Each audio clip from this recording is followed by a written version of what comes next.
नमस्कार दोस्तों, स्वागत है आप सभी का एक नए वीडियो में।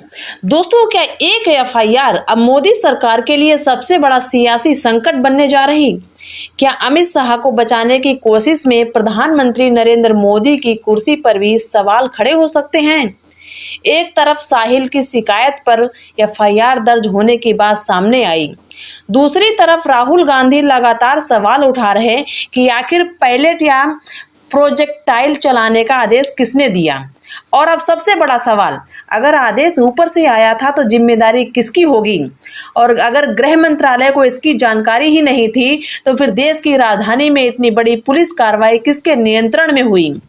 राहुल गांधी का दोस्तों सीधा तर्क, अगर आदेश अमित शाह ने दिया तो जिम्मेदारी बनती है, और अगर अमित शाह को पता ही नहीं था तो गृह मंत्री के तौर पर उनके जिम्मेदारी पर सवाल उठता है।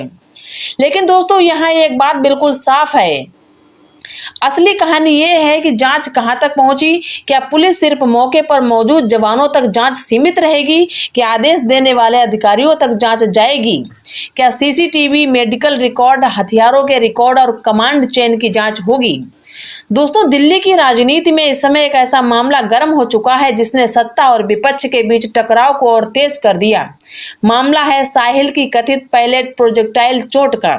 परिवार की ओर से लंबे समय से शिकायत किए जाने और एफआईआर दर्ज नहीं होने के आरोप लगाए गए। फिर नेता प्रतिपक्ष राहुल गांधी थाने पहुंचे। उन्होंने पुलिस से सवाल किया। उन्होंने कहा कि अगर एक घायल व्यक्ति की शिकायत दर्ज नहीं होगी तो न्याय की प्रक्रिया शुरू कैसे होगी?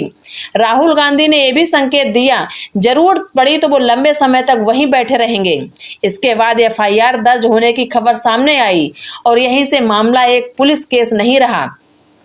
राहुल गांधी इस मुद्दे को सीधे गृह मंत्रालय, गृह मंत्री की जवाबदेही से जोड़ रहे।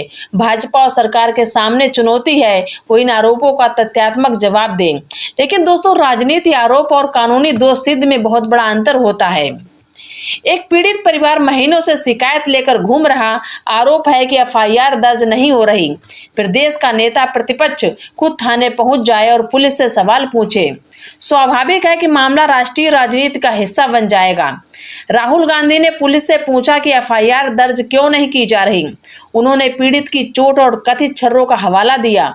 उन्होंने साफ कहा कि अगर जरूरत पड़ी तो वो वहीं बैठेंगे। यहां से प्रशासन पर राजनीति और सार्वजनिक दबाव दोनों बढ़ गया। इसके बाद एफआईआर दर्ज होने की खबर आई।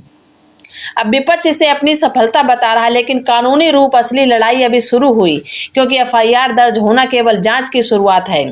कई राजनीतिक दावे किए जा रहे हैं कि एफआईआर अमित शाह तक पहुंच सकती है, लेकिन यहां तथ्य को सावधानी से समझना जरूरी है। अगर एफआईआर अज्ञात व्यक्तियों के खिलाफ दर्ज हुई तो उसे सीधे अमित शाह के खिलाफ दर्ज एफआईआर कहना सही नहीं होगा। अभी जांच एजेंसी को पता लगाना होगा कि घटना में कौन कौन शामिल था, किस पुलिस यूनिट की वहां तैनाती, किस अधिकारी ने आदेश दिया, किस अधिकारी ने हथियार इस्तेमाल करने की अनुमति दी। दोस्तों, क्या कोई लिखित आदेश था? क्या मजिस्ट्रेट का कोई निर्देश था? क्या पुलिस की कार्रवाई निर्धारित नियमों के मुताबिक हुई? और क्या किसी अधिकारी ने अपने अधिकार क्षेत्र से बाहर जाकर कार्रवाई की? यही वे सवाल हैं जिनके जवाब से आगे की दिशा तय होगी। इसलिए दोस्तों, अभी ये कहना कि अमित शाह पर एफआईआर दर्ज हो गई, अब उनकी गिरफ्तारी तय है, कानूनी रूप से थोड़ा सा जल्दबाजी हो सकता है। राहुल गांधी का मूल सवाल बहुत सीधा है, गोली या पायलट किसके आदेश पर चली? यही इस पूरे विवाद का केंद्र है। अगर जांच में साबित होता है पुलिस कार्रवाई किसी वैध आदेश तहत होती है तो उस आदेश की प्रकृति और परिस्थिति जांची जाएगी।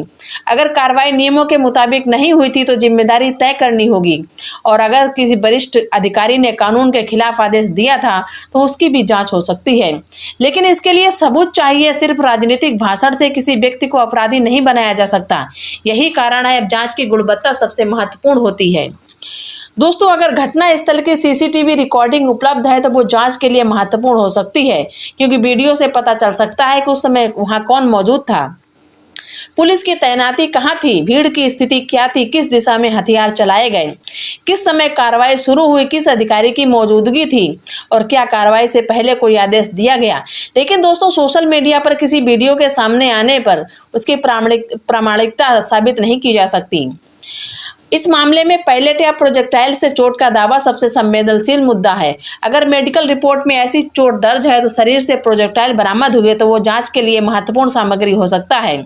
अब जांच एजेंसी को देखना होगा प्रोजेक्टाइल किस प्रकार से थे, क्या वे उसी प्रकार के हथियार से संबंधित थे जो मौके पर मौजूद सुरक्षा बलों के पास थे, क्या हथियारों का रिकॉर्ड उपलब्ध है, किस जवान के पास कौन सा हथियार था, कितने राउंड इस्तेमाल किया गया। राहुल गांधी ने दावा किया कि एफआईआर दर्ज करने के लिए गृह मंत्रालय से अनुमति लेने की बात कही गई। अगर ऐसा कोई आधिकारिक निर्देश या रिकॉर्ड मौजूद है तो ये निश्चित रूप से जांच का विषय हो सकता है। लेकिन यहाँ भी एक सवाल है, क्या वास्तव में गृह मंत्रालय की मंजूरी कानूनी रूप से आवश्यक थी या किसी पुलिस अधिकारी ने अपनी ओर से बात कही? क्या कोई लिखित आदेश मौजूद था? क्या किसी वरिष्ठ अधिकारी ने एफआईआर रोकने को कहा था? इन सवालों का जवाब दस्तावेजों से मिलना चाहिए। और अगर ये साबित होता है कि किसी शिकायत को गैर कानूनी तरीके से रोकने की कोशिश हुई तो उसकी जिम्मेदारी भी तय होनी चाहिए। अब आते हैं उस राजनीतिक सवाल पर जिसकी सबसे ज्यादा चर्चा हो रही, क्या अमित शाह को इस्तीफा देना पड़ेगा? इस समय ऐसा कहना थोड़ा सा जल्दबाजी होगा। राजनीतिक इस्तीफे की मांग विपक्ष कर सकता है, लेकिन इस्तीफा देना या न देना राजनीतिक निर्णय है। वही आपराधिक जिम्मेदारी तय करना कानूनी प्रक्रिया है। दोनों को अलग अलग समझना होगा। अगर जांच में सामने आता है कि किसी वरिष्ठ अधिकारी ने गैर कानूनी आदेश दिया तो उसके खिलाफ कानून के अनुसार कार्रवाई होनी चाहिए। अगर जांच में किसी मंत्री की व्यक्तिगत भूमिका सामने आती है, उसके बाद राजनीतिक और कानूनी दोनों सवाल उठ सकते हैं। लेकिन जब तक जांच पूरी नहीं होती तब तक किसी को दोषी घोषित करना उचित नहीं होगा। लेकिन जब तक दोस्तों राजनीतिक रूप से मामला निश्चित रूप से मोदी सरकार के लिए चुनौती बन सकता है, क्योंकि गृह मंत्रालय सीधे देश की आंतरिक सुरक्षा और केंद्रीय सुरक्षा व्यवस्था से जुड़ा सबसे महत्वपूर्ण मंत्रालय है।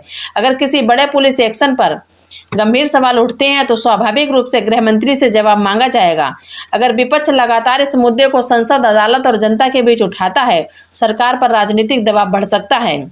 सरकार तभी संकट में मानी जाएगी जब उसके पास राजनीतिक बहुमत का संकट पैदा हो। इसलिए सिर्फ इस एफआईआर के आधार पर यह कहना मोदी सरकार गिरने वाली अभी प्रमाणिक तथ्य नहीं है।